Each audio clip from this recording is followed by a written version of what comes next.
बोलती पुस्तके. ज्यांना वाचनाचा नाद त्यांना बोलती पुस्तके घाली साद. आमचं चॅनल सबस्क्राईब करा आणि सबस्क्राईब करायला इतरांनाही सांगा. नमस्कार श्रोते मित्र हो. बोलती पुस्तके सादर करीत आहे लेखिका नीलम मानगावे लिखित कथा स्वाध्याय पुरवणी. ही माझी गोष्ट आहे. होय, माझीच. मी आज माझीच गोष्ट सांगणार आहे. यात कुठला कल्पनाविलास नाही, नाही शब्दच्छल, नाही कुठली कलाटणी, नाही कुठला धक्का. याला ना सौंदर्य, ना प्रतिभेचा आविष्कार, ना भाषेचं वैभव, काहीच नाही. तरी ही माझीच गोष्ट आहे. तुम्हाला वाटेल ह्याची काय गोष्ट असणार आहे. याची म्हणजे एका गावठी पोराची असून कसली असणार आहे गोष्ट. ह्याच्या आयुष्यात असं काय मोठं सांगण्यासारखं असणार आहे. हा काही राजकारणी नाही, पुढारी नाही, मंत्री नाही, याची कसली भानगड नाही. याने कधी भ्रष्टाचारही केला नाही, ना याने कसला पराक्रम केला, ना याच्यात कुठली हिंमत, ना धाडस, ना कसली धमकी. आंबील पिऊ पोरग हे काय सांगणार आहे. याचं आयुष्य म्हणजे सप्पान ब्याळी, म्हणजेच फोडणी नसलेलं पानसट वरण. कसला झणकाच नाही. याचं काय ऐकायचं. पण थांबा, ऐका. नाही, तुम्हाला ऐकावंच लागेल. पण असं नका समजू ही फक्त माझीच गोष्ट आहे. माझ्यासारख्या अनेक तरुण पोरांची ही गोष्ट आहे. ज्यांना कोणी जमेतच धरत नाही अशा मुलांचा मी प्रतिनिधी आहे. म्हणून ही माझीच नव्हे तर आमची गोष्ट. त वरून ताकभात ओळखायला तर तुम्हाला लहानपणापासूनच शिकवलंय. पण त म्हणजे फक्त ताकभातच असत नाही, तर त म्हणजे तडफड सुद्धा असते. त म्हणजे तळमळ सुद्धा असते. त म्हणजे ताकाला जाऊन भांडं लपवणं सुद्धा असतं. पण मी आज भांडं लपवणार नाही, तर तुमच्यासमोर ते उपडं करणार आहे. बघा काही हाताला लागतं का. तर माझं नाव शांतीनाथ, म्हणजे शांत, समुद्रासारखं शांत किंवा एखाद्या डबक्यासारखं शांत. पण समुद्राच्या आत खळबळ असते, वळवळ असते, एखादा ज्वालामुखी सुद्धा असतो आणि डबक्यात घुसमडीचा चिखल असतो, घाणेरडा, दुर्लक्ष करण्यासारखा. आम्ही 4 भावंड, म्हणजे आम्ही 3 भाऊ आणि 1 बहीण. वडील दारुडे होते. तुम्ही म्हणाल जैन माणूस दारू कसा पिल. तो तर सप्त व्यसनांपासून दूर असतो. ते फक्त पुराणातल्या कथेत. नाहीतर जैन पुराणात व्यसनाच्या आहारी जाऊ नये असा उपदेश का केला असता. लोक व्यसनं करत असतील म्हणूनच तीर्थकरांनी, आचार्यांनी सप्त व्यसनांचा त्याग करण्याचा उपदेश केला ना. आणि आज ही व्यसनमुक्तीची दिंडी काढावी लागते. त्याचा अर्थ काय. तर असो, माझे वडील इतकं दारू प्यायचे की लिव्हर खराब होऊन ते मेले. दारूचा हात धरून आलेली आणखीही व्यसनं होती. ती बोलून मी माझी जीभ बाटवत नाही. पण एक सांगायचं राहिलंच की तरीही ते धार्मिक होते बरं का. रोज मंदिरात जायचे, देवदर्शन घ्यायचे. गावात महाराज वगैरे आले की पुढं लुडबुड करायचे. धार्मिक कार्यक्रमासाठी पट्टी गोळा करायला गावभर फिरायचे. अष्टगंधाची ठळक टिकली कपाळावर लावून स्वतःचं उजळपण 4 चौघात मिरवायचे. लोकांना ते समजायचं नाही असं नाही. सगळ्यांना माहीत होतं, पण दुसऱ्याची गंमत बघायला कुणाला आवडत नाही. लोक अजित करायचे, मागं नावं ठेवायचे, हसायचे, टिंगल करायचे. मित्रपरिवार पण मोठा होता. त्यात जैन होते, अजैन होते, सगळ्यांचे हे लाडके होते. पण लाडके होते म्हणून दारूचे दुष्परिणाम टळले नाहीत. व्हायचं ते झालं. ते गेले हे अंतिम सत्य. तर त्या व्यसनांसाठी शेतं विकली, घराच्या मागची पुढची जागा विकली. राहता राहिलं 3 खोल्यांचं राहतं घर, तरुण पत्नी आणि आम्ही मुलं. वय वर्ष 15 13, 11 आणि 8. 15 वर्षाच्या अक्काबरोबर मामानं लग्न केलं. ती गेली सासरी, सुटली. मी 7वीला, अभय 5वीला आणि वैभव 3रीला. आज माझं वय 35. अभय 33 वर्षांचा आणि धाकटा वैभव 30 वर्षांचा. आम्हा तिघांचीही लग्न झाली नाहीत. म्हणजे आम्हाला लग्नासाठी मुलीच मिळत नाहीत. आम्ही खेड्यात राहतो, हा आमचा गुन्हा. आम्हाला नोकरी नाही, हा आमचा दुसरा गुन्हा. आम्हाला शेत नाही, हे वडिलांचं पाप आम्ही फेडतोय या जन्मीच. याशिवाय आमची आर्थिक परिस्थिती चांगली नाही. आमचं घर चांगलं नाही, जुनंच आहे तेही भाड्याचं. मी फक्त 7वीत शिकलोय. अभय दारू पितो, वैभवनं एक बाई ठेवली आहे. असे अनेक गुन्हे आमच्या जीवनाच्या 7-12वर आहेत.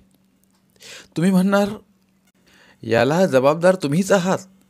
अशा मुलांना कुठल्या मुलीचा बाप आपल्या मुली देईल? खरं आहे तुमचं. तुम्हाला खोडून काढता येत नाही. त्यात पुन्हा मुलींची संख्या कमी. मुली शिकलेल्या आणि मुलांचं शिक्षण त्या मानानं कमी. आम्ही त्यातलेच. वडिलांचा 12वा झाला त्याच्या दुसऱ्याच दिवशी सकाळी सकाळी अजून आम्ही भावंड अंथरुणातच होतो. एवढ्यात आवाज आला, उठलासा का रे पोरांनो? कुंताबाई, ए कुंताबाई. कुंताबाई म्हणजे माझी आई. मी दचकून उठलो. कुणी मेल्यावर गावातली माणसं सकाळपासूनच भेटायला येतात हे माहीत होतं. पण असा हकारा करत नाव घेऊन बोलवत कोणी येत नाही. ताडकन उठून मी बाहेर जाऊन बघितलो.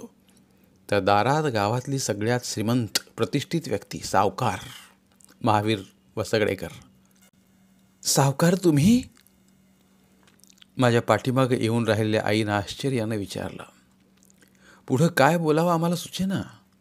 तरी आई म्हणाली, या की आत. सावकार आत आले. आईनं चटई टाकली, म्हणाली, बसा. असू दे म्हणत सावकार उभेच राहिले. उभ्या उभ्याच म्हणाले, वाईट झालं, पण आता काय करणार?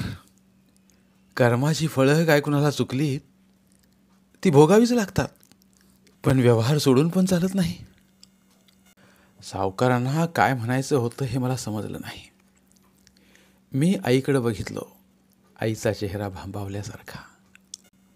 म्हणजे? आईनं धासावून विचारलं तसं सावकार म्हणाले, घरावर 70,000चं कर्ज आहे. कोणी काढलं? आईचा आवाज फाटल्यासारखा. तुझ्या नवऱ्यानं. 5-10 हजार करता करता 70,000 नेले त्यानं. ते सांगायला आलोय. पण तुम्ही एवढे पैसे का दिलात? का म्हणजे? त्याला गरज होती म्हणून. रडायचा, भेकायचा, पाय धरायचा. घरातली चूल पेटली नाही असं म्हणायचा. पोरांच्या शाळेला पाहिजेत म्हणायचा. मग काय करणार? देत राहिलो. मग आत्ता? नदीत बुडत असल्यासारखं आईने विचारताच, आता काय? 70,000 दे, नाहीतर घर रिकामं कर. म्हणजे? आई रडकुंडीला आली. घर माझ्या नावावर आहे. तुझ्या नवऱ्यानं गहाण ठेवलंय ते. 8 दिवसांची मुदत देतो. 8 दिवसात पैसे आणून दे, नाहीतर घर रिकामं कर. कुठं जाऊ मी? पोरं लहान आहेत माझी. आई रडायला लागली. सावकाराच्या समोर पाया पडून म्हणाली, दया करा, पै फिडीन मी, पण घरातून काढू नका. पोरांच्या डोक्यावरची सावली ओढू नका माझ्या. 8 दिवसात काय करणार मी? कुठनं पैसे आणणार? तो तुझा प्रश्न आहे. काय करायचं ते बघ. म्हणून सावकार निघून गेले. आई खाली पडून जोरात रडायला लागली. मी पण रडायला लागलो. अक्का, अभय, वैभव खडबडून उठले. ते रडायलाच लागले. पाहुणे, गावातले लोक, मंदिर कमिटीचे लोक कुणाकुणाकडे आई मला सोबत घेऊन गेली. आई रडली, पाया पडली, गिडगिडली, गयावया केली, पण काही उपयोग झाला नाही. इच्छा असूनही मामा आजोबांना एवढे पैसे देता आले नाहीत. आणि आम्ही घर सोडून भाड्याच्या एका खोलीत राहायला आलो. आधी राहायला घर होतं, डोक्यावर छप्पर होतं. आई कामाला जायची, त्यावर कसं तरी भागत होतं. पोटाची भ्रांत नव्हती. आता घराचं भाडं द्यावं लागणार होतं. बाप म्हणजे काय, बापाचं व्यसन म्हणजे काय, बापाचं मरण म्हणजे काय, हे समजण्याआधीच सगळं संपून गेलं. माझं शिक्षण थांबलं. आई म्हणाली, आता रोज कामाला जात जा, त्याशिवाय भागणार नाही आपलं. आणि मी शाळा सोडली. एकदम मोठाच झालो. दादा म्हणून अभय, वैभवकडे पाहायला लागलो. 5वी आणि 3रीत शिकणारी भावंड त्यांना शिकवू लागलो. मामाबरोबर अक्काचं लग्न झालं. खायचं एक तोंड कमी झालं. यालाही 20 वर्ष झाली. 20 वर्षात जग पुढं गेलं. तंत्रज्ञानाचं युग आलं. तरुणांना अच्छे दिनाचं स्वप्न दाखवलं गेलं. पण अच्छे दिन आमच्या आसपाससुद्धा फिरकले नाहीत. आम्ही होतो तिथंच. फक्त वय वाढली. होय, वयच वाढली. वाढत्या वयाला जे जे लागतं ते काहीच मिळालं नाही. अन्नाची गरज भासत होती, पण शरीराचं काय?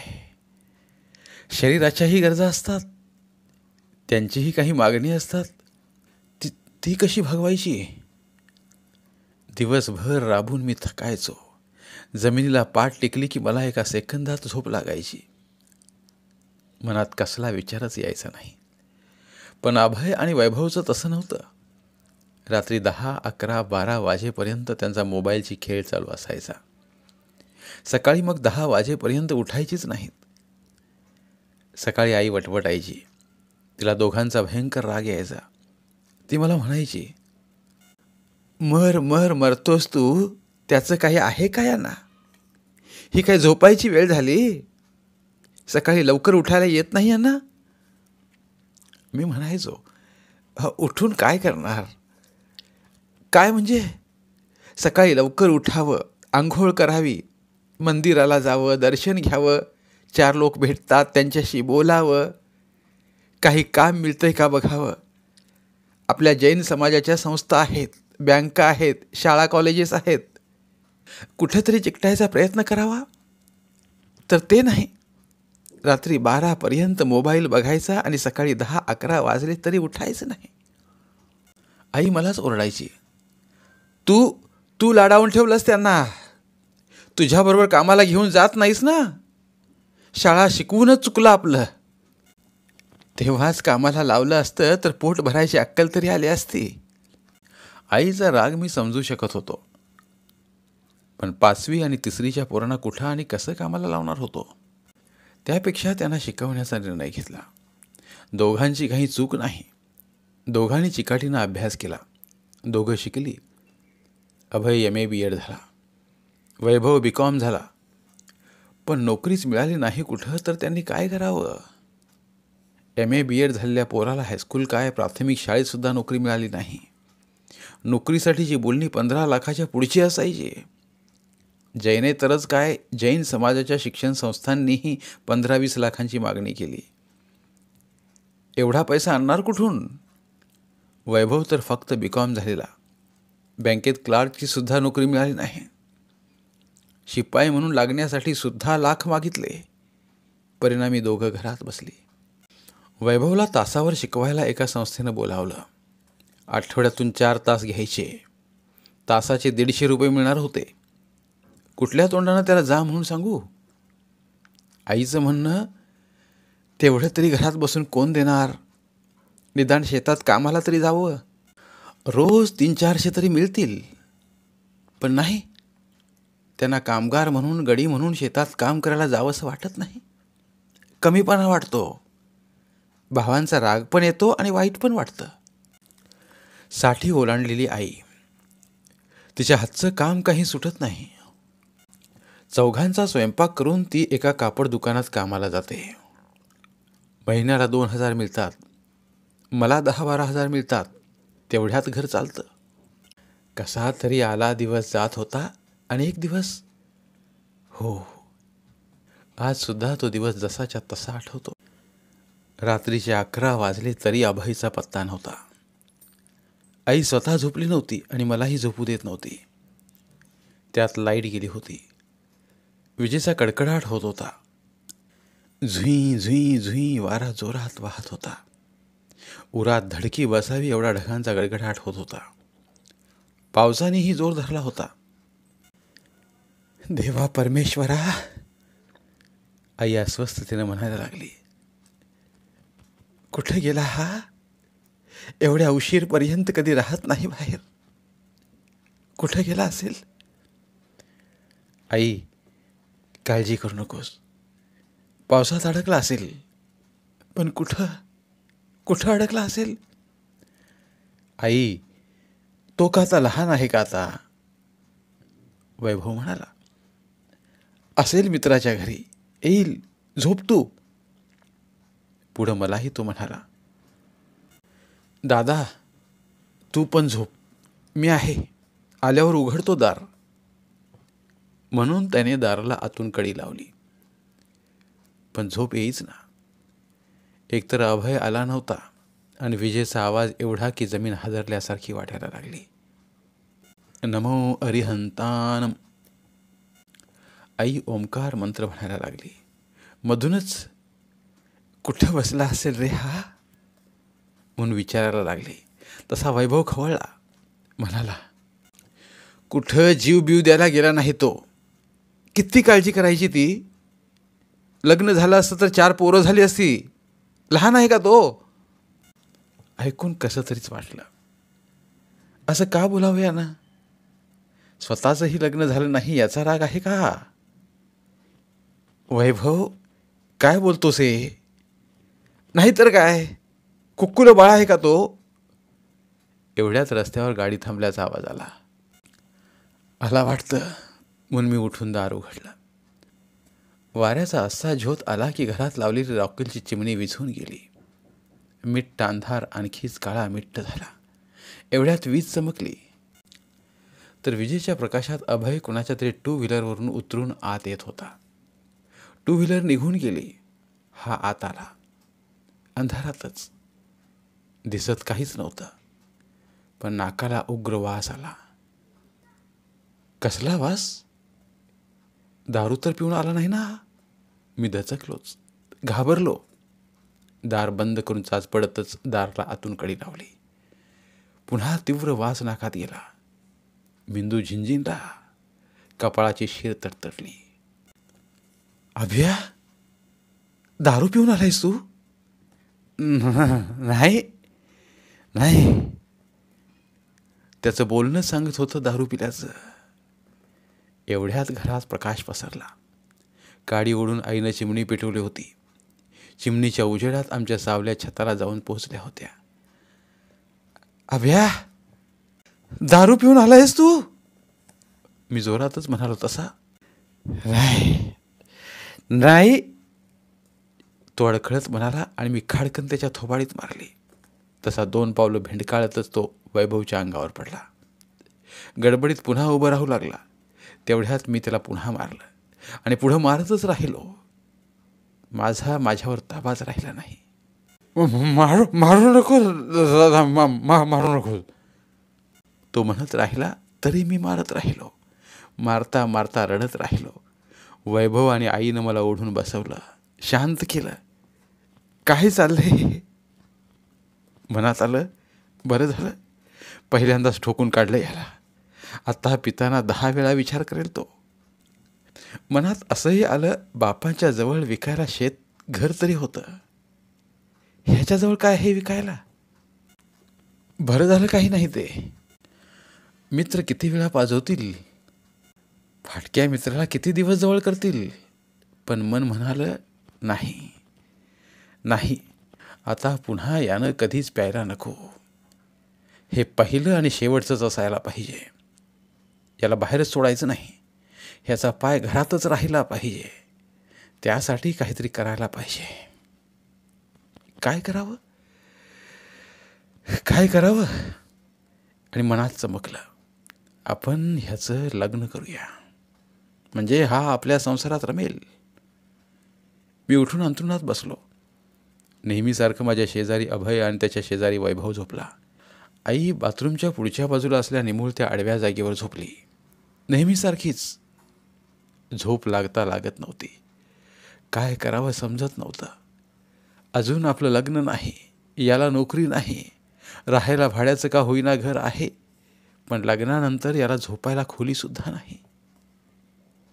काय करावं. जबाबदारीनं डोकं भिरभिरायला लागलं. मन म्हणालं, एवढा काय विचार करतोस, मागं थोडी जागा आहे, हॉलो ब्लॉक आणून एक खोली बांधून घे. त्याला किती खर्च येणार आहे. वर सिमेंटचे पत्रे टाक, झाली खोली तयार. पण त्याचं लग्न कर. तुझं लग्न होत नाही. 7वी शिकलेला तू, तुला कुणी मुली देत नाहीत. त्यासाठी त्याचं लग्न कशाला लांबवतोस. तुझं होईल तेव्हा होईल, आधी त्याचं कर. मनात निश्चय केला. तो शिकलेला आहे.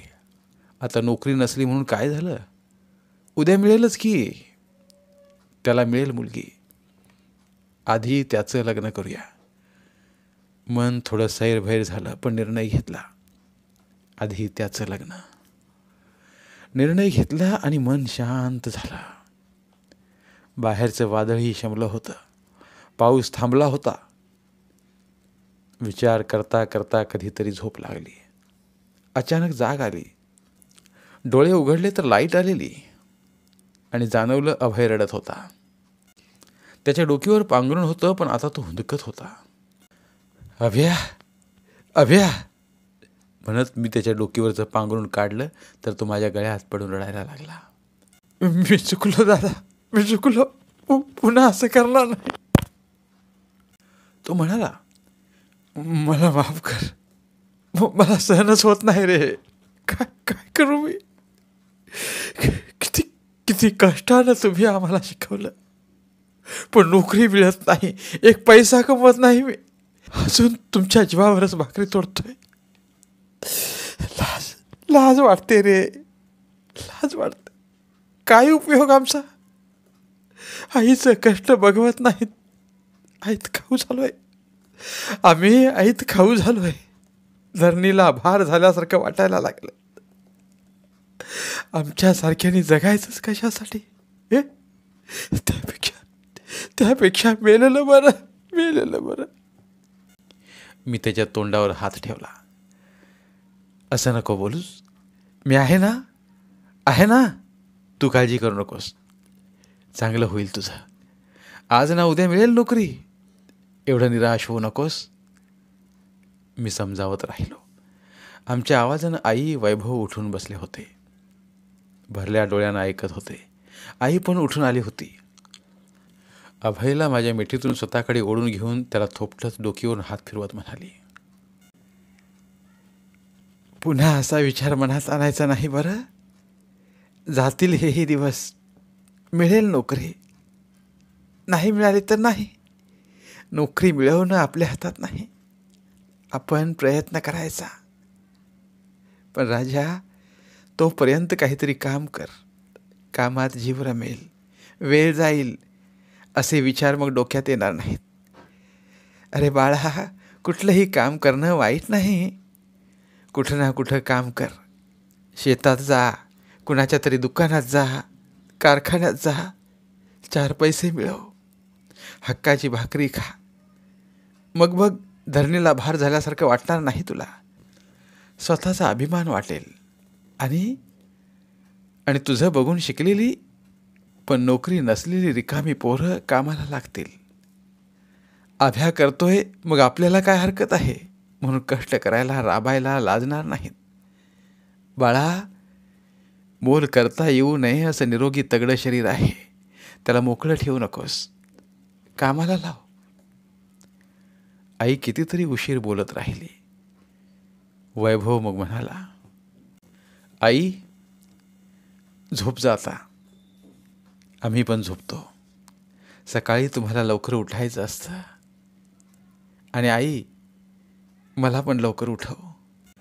झोप आली नव्हती, तरी रोजच्यासारखाच उठलो. आई तर उठलीच होती, स्वयंपाकाला लागली होती. देवळीत ठेवल्या महावीरांच्या फोटोसमोर आईनं रोजच्यासारखी आरती लावून ठेवली होती.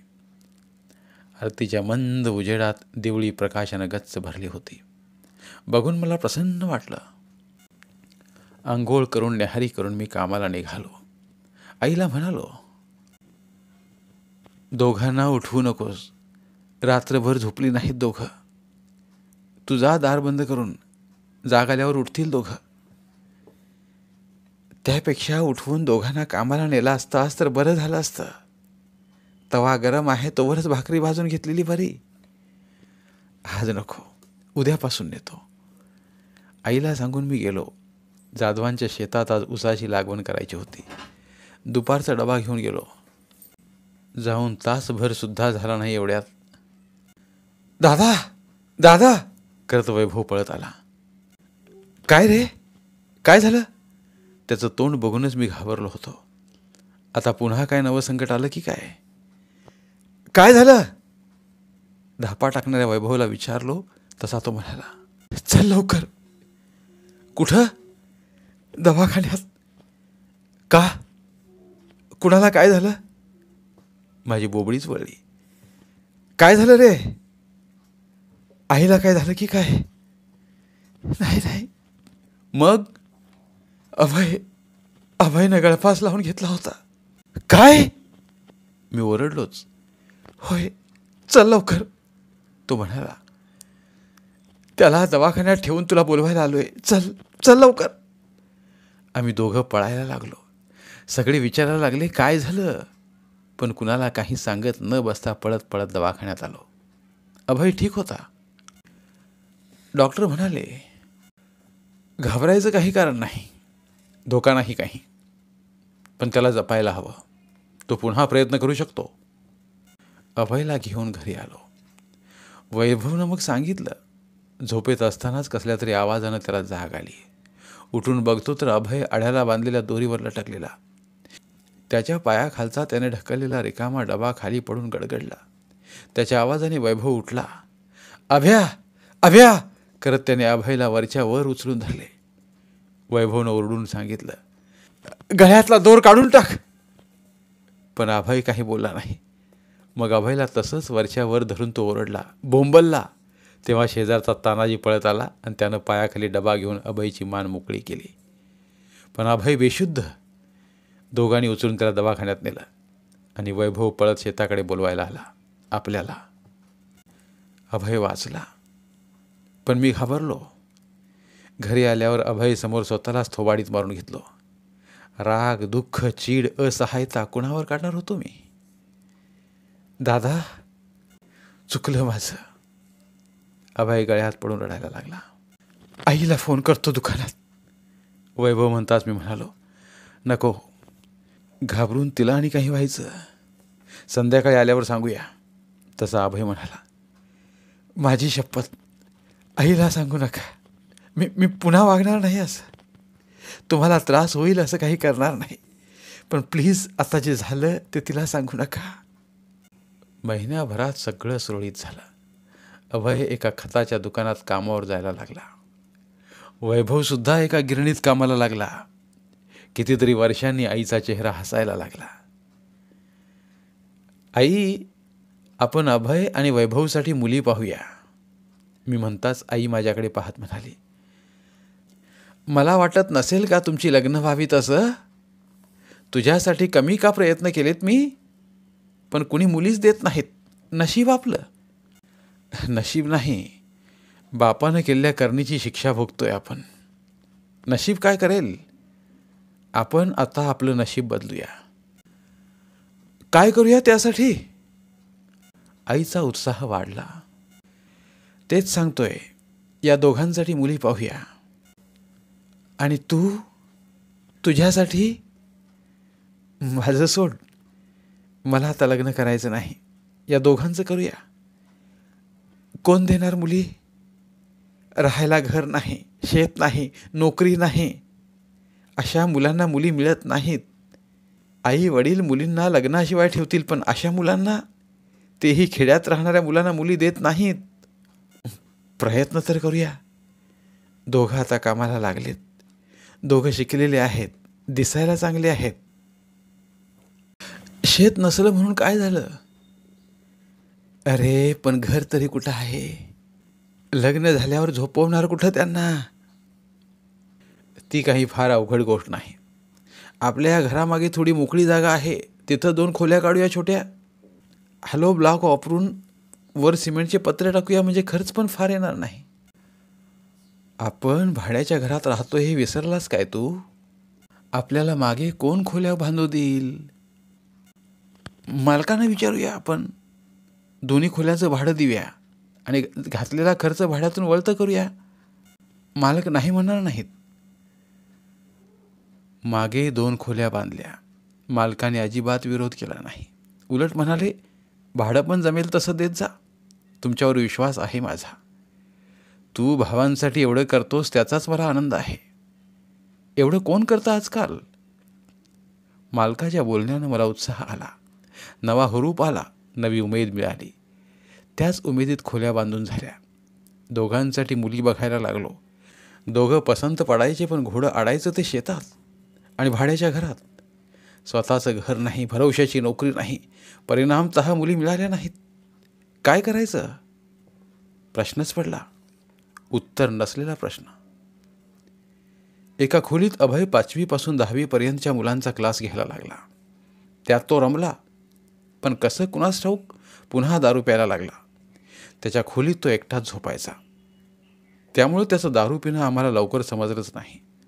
फक्त झोपताना पिऊन झोपायचा, त्यामुळेही आम्हाला ते समजलं नाही. समजल्यावर मी विचारलो, न रागावता, न चिडता, न मारता विचारलो. आता तोही लहान नव्हता. मी शांतपणे म्हणालो, आभ्या, तू शब्द मोडलास. कसला शब्द? त्याने विचारलं. तू परत दारू प्यायला लागलास? होय. तू मला शब्द दिला होतास, मोडला शब्द. दादा काय करू? दिवस जातो, क्लासेस घेण्यात वेळ कसा जातो समजत नाही, पण रात्रीचं काय? रात्र खायला उठते, फार एकटं एकटं वाटतं रे. वाटतं कोणीतरी आपल्या जवळ हवं, आपल्या हक्काचं. दादा, पोटाची भूक भागते रे, पण शरीराचं काय? शरीरालाही भूक लागते, त्याला त्याची म्हणून गरज असते. जीवाची काहिली होते, शरीर पेटून उठतं, वासनेची आग सहन होत नाही, तळमळायला लावते. कधी कधी तर भडका उडतो, बाहेर जाऊन गार वाऱ्यात फिरून येतो, पण आग शमत नाही. खूप दाटून येतं, पण निचरा कसा करणार? बाथरूमला जातो, मोकळा होऊन येतो, पण तरी परिपूर्ण सुख भोगल्यासारखं वाटत नाही. काय करू? मग 2 पेग घेतो आणि गुंगीत शांत झोपतो. दादा, सकाळी खूप अपराधी वाटतं रे. कुणाच्या नजरेला नजर देता येत नाही. समजतंय मी चुकीचं वागतोय, पण काय करू मी उठून त्याच्या खोलीतून बाहेर निघून आलो. माझ्याजवळ त्याच्या प्रश्नाला उत्तर नव्हतं. वैभवचं काही वेगळंच चाललं होतं. वेगळं म्हणजे तसं चांगलंच होतं. आई तर खुश होती, म्हणाली, इकडं तिकडं फिरण्यापेक्षा धर्माच्या नादी लागलाय बरं झालं. नादी हा शब्द मला खटकला. कुठलाही नाद, तो नादच. नादाला चांगलं कसं म्हणता येईल? परवा पेपरमधल्या एका लेखात वाचलं होतं, नादात विचार नसतो. विचार करून नाद केला जात नाही, तिथं अविचार असू शकतो. नादात उद्देश नसतो, विवेक नसतो. चांगल्या वाईटाचा विचार न करता इतर सगळे करतात, मग चला आपणही करूया, अशी मानसिकता नादामागे असते. माझी मलाच गंमत वाटली. वाचन विचार करायला कसं शिकवतं हे जाणवलं. वाचायला वेळ तरी कुठं असतो? मालकाच्या घरातल्या सगळ्या वर्तमानपत्रांच्या पुरवण्या आणून वाचतो, त्याचा हा परिणाम. तर काय सांगत होतो? वैभव देव धर्म मंदिर महाराज यांच्या पाठीमागे लागला. सुरुवातीला आपलं काम सांभाळून हे करायचा, नंतर नंतर काम सोडून हेच करायला लागला. पूर्ण वेळ तेच करायला लागला. मी एकदा त्याला म्हणालो, वैभव काय चाललंय तुझं? कुठं काय? काही नाही. तो म्हणाला, तसं मी स्पष्टच विचारलं, फार देवधर्म करायला लागलायस? अरे मग चांगलंच आहे की. आई मध्येच म्हणाली, त्यात वाईट काय आहे? वाईट काही नाही, पण त्यानं पोट भरत नाही. पोटाला अन्न लागतं आणि ते कष्टाने मिळवायला लागतं. पोटाला कोट घालणार त्याच्या? आता काही लहान नाही तो. मी नको म्हणत नाही, पण आपलं काम सांभाळून जाऊ दे त्याला. उद्यापासून मी घरात जेवत नाही. मग तर झालं. त्याचं मुरदाडपणाचं उत्तर ऐकून मला त्याचाच राग आला. तरी रागावरून मी विचारलो, कुठं जेवशील मग? कुठंही जेवीन. महाराजांच्या पाठीमागे फिरल्यावर कोणी वाढेलच की, नाही म्हणणार नाहीत लोक. अरे भिकारी आहेस का तू? मी चिडलोच. त्यापेक्षा काम करून कष्टाची भाकरी खा की. तू मला शिकवू नकोस, मला समजतंय काय करायचं ते. मग काय सांगणार त्याला? आई त्याच्या पाठीशी. आपल्याला देव धर्म करायला वेळ मिळत नाही, हा करतोय तर करू दे, अशी त्याची भावना. मी मग काही बोललो नाही, पण मला ते आवडलं नाही. तो मजेत राहायला लागला. महाराजांच्या गोष्टी म्हणजे महाराजांचा आहार, त्यांचा आहारला जातानाच नियम धरणं, त्यांचं प्रवचन, लोकांचा त्यांच्या भोवतीचा गराडा वगैरे वगैरे कौतुकानं सांगायला लागला. आई खुश होऊन ऐकायला लागली. श्रवण भक्तीत गुंग झाली. भक्ती रसात न्हावून गेली. मी गप्प राहिलो. दादा, एक सांगायचं आहे. अभय एक दिवस म्हणाला. त्याचा चेहरा बघून वाटलं हा काही फारसं चांगलं सांगणार नाही आहे. हा बोल. मी म्हणालो, काळजीचं काही आहे का? म्हटलं तर आहे, म्हटलं तर नाही. म्हणजे? वैभव एका मुलीच्या प्रेमात आहे. तिच्याशी त्याचे संबंधही आहेत. आतून एक आनंदाची जाणीव झाली. वाटलं बरं झालं, त्याच मुलीशी लग्न लावून देऊया, म्हणजे त्याचा प्रश्न सुटेल, संसाराला लागेल एकदाचा. दादा ऐकलंच नव्हे? अभयनं मला विचारातून बाहेर काढलं. म्हणाला, काहीतरी करायला पाहिजे. काहीतरी म्हणजे काय? तिच्याशी लग्न लावूया त्याचं. मी सुटका झाल्यासारखं म्हणालो. तसा तो म्हणाला, दादा ती जैन नाही. मग? शिंप्याची आहे. असे ना का? मी वैतागल्यासारखा म्हणालो. नाहीतरी कोण जैन बसलाय आपली मुलगी द्यायला? कुठल्याच बापाला वाटत नाही आपली मुलगी खेड्यात द्यावी. खेड्यातल्या मुलींनाही खेडं नको झालंय. मग? अरे पण दादा, लोक काय म्हणतील? लोकांना काय म्हणायचं ते म्हणू देत, त्याची काळजी नाही करायची आपण. आणि आई, तिला सांगूया, पटवून देऊया. आई ऐकेल? अभयची शंका खरी ठरली. शिंप्याच्या पुरीला सून म्हणून घरात अन्न आईनं नाकारलं. आई चिडली, म्हणाली, लोक तोंडात शेण घालतील. तिच्यापेक्षा जास्त चिडून मी म्हणालो, शेण घालणाऱ्यांनी आपली मुलगी द्यावी. मग नावं ठेवणारे खूप असतात, उपयोगी किती पडतात. मला तुझं पटत नाही. मला तरी कुठं पटतंय तुझं? वैभव तयार असेल आणि तिच्या घरचे तयार असतील तर आपण हे लग्न करूया. मी जीव देईन, आईनं धमकीच दिली. पुढं म्हणाली, त्यापेक्षा तसाच राहू देतो. लग्न न झालेला तो काही एकटाच नाही, बाकीची मुलं आहेत, तसाच तोही राहील. पण तुझा एवढा अट्टाहास का? मी म्हणालो, त्यापेक्षा दोघं वेगळे राहतील. बिघडलं कुठं? मोठा भाऊ असून हे शिकवतोस त्याला? आई म्हणाली, त्यापेक्षा बिन लग्नाची ठेवू देतो तिला. तू बोलतीस हे? मला भयंकर राग आला. स्वतः एक स्त्री असून दुसऱ्या मुलीबद्दल असं कसं बोलते ही? बिन लग्नाची ठेवू दे म्हणजे काय? शब्दाने शब्द वाढत गेला तसा वैभव म्हणाला, राहू दे दादा, मला लग्नच करायचं नाही.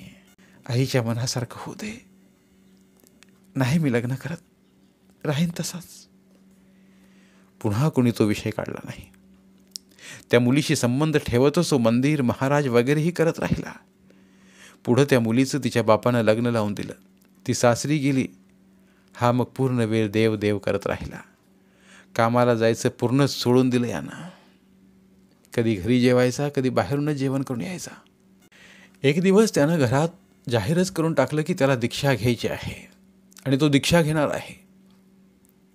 मी आश्चर्यानं थक्क झालो. कानावर विश्वासच बसेना. हा बोलला की आपल्याला भास झाला. काय म्हणालास? मी त्याला विचारलं. मी दीक्षा घेणार आहे. तो ठामपणे म्हणाला. माझा अजूनही विश्वास बसत नव्हता. मी विचारलो आश्चर्यानं, तू दीक्षा घेणार आहेस? होय, माझा निर्णय झालेला आहे. मी आईकडे बघितलो. मला समजेना तिला आनंद झालाय की वाईट वाटतंय, सुटका झाल्यासारखं वाटतंय की भरून पावल्यासारखं. तिच्या डोळ्यात कौतुक आहे की काळजी. ती वेड्यासारखी, कल्पनेत असल्यासारखी बघत होती माझ्याकडे आणि तिने विचारलं, कोण देणार आहे तुला दीक्षा? महाराज देणार आहेत, तो आत्मविश्वासाने म्हणाला. तसा मी एकदम खेकसल्यासारखाच म्हणालो, ते देतील रे दीक्षा, त्यांना त्यांचा संघ वाढवायचा असेल. पण तुझं काय? तू काय विचार केलायस? विचार काय करायचा त्यात? अरे मूर्खा, दीक्षा घेणं एवढं सोपं वाटलं की काय तुला? दीक्षा घेणं म्हणजे काय हे तरी माहिती आहे का तुला? महाराजांनी सांगितलंय मला. काय सांगितलंय तुला महाराजांनी? मला माहीत नाही, पण मला एक सांग, तू दीक्षा कशासाठी घेतोयस? दीक्षा घेण्याचा तुझा हेतू काय आहे? लग्न होत नाही म्हणून दीक्षा घ्यायची आहे की कष्ट नकोत म्हणून दीक्षा घ्यायची आहे? अरे, इंद्रियांच्या मोहातून मुक्त होऊन स्वखुशीनं ब्रह्मचर्य पाळणं वेगळं आणि लग्न होत नाही म्हणून नाईलाजानं किंवा दीक्षा घेतली म्हणून सक्तीनं ब्रह्मचर्य पाळणं वेगळं. नाईलाजानं स्वीकारलं ध्येय कधी पूर्ण होत नाही आणि सक्तीनं लादलेलं ध्येय यशस्वी होत नाही. त्यासाठी किमान अभ्यास लागतो, मनाचा निग्रह लागतो. ती एक तपश्चर्या असते, वर्षानुवर्षे केलेली साधना असते. यातलं तू काय केलंयस? तुला काय अनुभव आहे? 4 दिवस महाराजांबरोबर फिरलं किंवा त्यांचा कमंडलू हातात घेऊन त्यांच्याबरोबर गेलं म्हणून दीक्षा घेण्याचं सामर्थ्य येत नाही. काल परवापर्यंत मैत्रिणीबरोबर रमलेला तू, तुझ्यात अचानक विरक्ती कशी आली रे?